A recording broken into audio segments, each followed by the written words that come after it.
দিনটা ছিল শুক্রবার।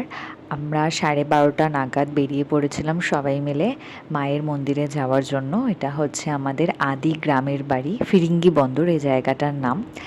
এই জায়গাটাতে গেলে এত শান্তি লাগে, কারণ এখানে চারিদিকে এত গাছ, নদী, পুকুর। এটা একটা পুকুর, ওই পাশে নদী আছে, তো খুবই ভালো লাগে।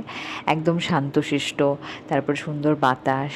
তো যখনই যাই খুবই ভালো লাগে। প্রতি বছরই একটা পূজা হয় এখানে বড় করে, কিন্তু এই বছরের পুজোটা হয়নি, দেওয়া হয়নি বিভিন্ন কারণবশত, যার কারণে আমরা পুজো দিতে গিয়েছিলাম। এই যে এখানে বাচ্চাগুলো এসেছে সব পুজো হবে জন্য প্রসাদ নিতে, মামামও তাদের দেখে তারা যেভাবে বসেছে মামামও সেইভাবে বসছে। মামামকে কি যেন একটা বলছিলাম, মামা আমাকে সরিয়ে দিচ্ছে যে যাও তুমি এখান থেকে এখন। তারপরে আর কি, তারপরে আমি ওখান থেকে সরে গেলাম। এখানে মামাম খোলামেলা জায়গা পেয়ে খুবই আনন্দ পেয়েছে, ঘুরে ঘুরে বেড়াচ্ছিল। আর এখানে ইনি হচ্ছে সব সময় প্রতিদিনের যে পুজোটা হয় ইনি দেয় এই পুজোটা।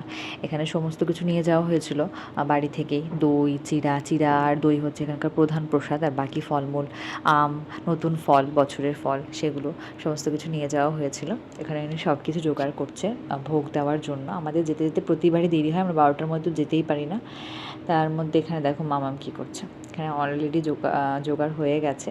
আর মাসি আর ভাগ্নি দুজন মিলে কলা নিয়ে বাছুরকে খাওয়াতে গিয়েছিল। তো বাছুর কলাটা শুকিয়ে চলে গেছে, কলা এই যে ওইদিকে চলে যাচ্ছে বাছুর। এরাই এটা নিয়ে কথা বলছে। এখানে পুজো হচ্ছে দেখে আমি কাশি বাজাচ্ছি জন্য মামামকেও এখানে কাশি বাজাতে হবে। আর এখানে ওর হাতে কিছু একটা লেগেছে, যার কারণে মাকে দেখাচ্ছিল। এই দেখো ওকেও কাশি বাজাতে হবে, তো ওকেও একটু বাজাতে দিলাম। এই হইলো আমাদের মা। তারপর এখানে পুজো হচ্ছে, আর এদিকে মাম্মাম হচ্ছে প্রসাদ খাওয়ার জন্য রেডি। ওনার প্রসাদ খুবই পছন্দ করে, কোনো মন্দিরে গেলেই প্রসাদ যাবে বা চরণামৃত।